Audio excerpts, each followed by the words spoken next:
Bonjour, moi c'est Dr. Perry Gidalevich et dans cette vidéo, on va reviser le consentement pour un lifting facial et le cou.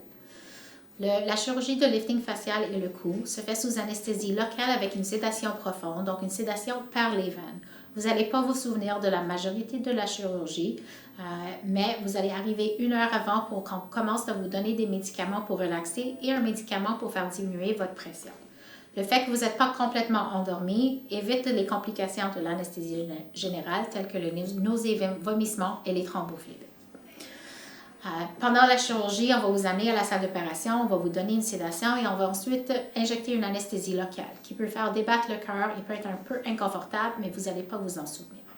L'incision pour le lifting facial et le cou, c'est devant l'oreille, ici jusqu'au lobe de l'oreille, en arrière de l'oreille et dans la ligne de cheveux. La longueur de cette incision dépend de la laxité au niveau du cou. Plus il y a de peau au niveau du cou, plus longue est cette incision. Parfois, on va aussi mettre une incision sous le menton pour aller adresser les bandes de platysma. Donc, ça dépend de chaque patient et cette incision est optionnelle. Pendant la chirurgie, vous allez être réveillé, mais dans un genre de twilight.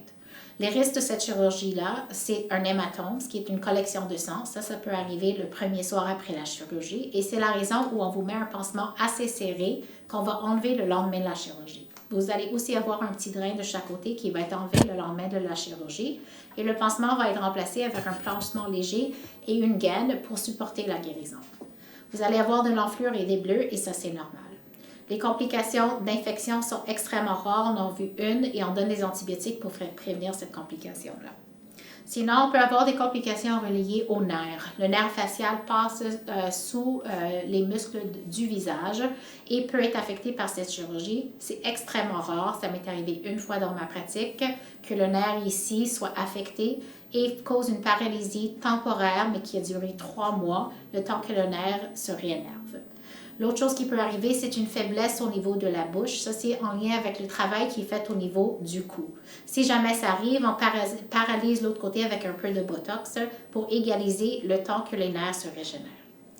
Les autres choses que les patients rapportent souvent, c'est un engourdissement au niveau des oreilles qui est un peu fatigante et au niveau du visage qui est normal, mais qui peut prendre jusqu'à 3 mois pour revenir à la normale. Les autres complications qui peuvent arriver, c'est des problèmes de guérison au niveau des cicatrices. C'est rare et si ça arrive, souvent c'est en arrière de l'oreille, donc ça dérange très peu.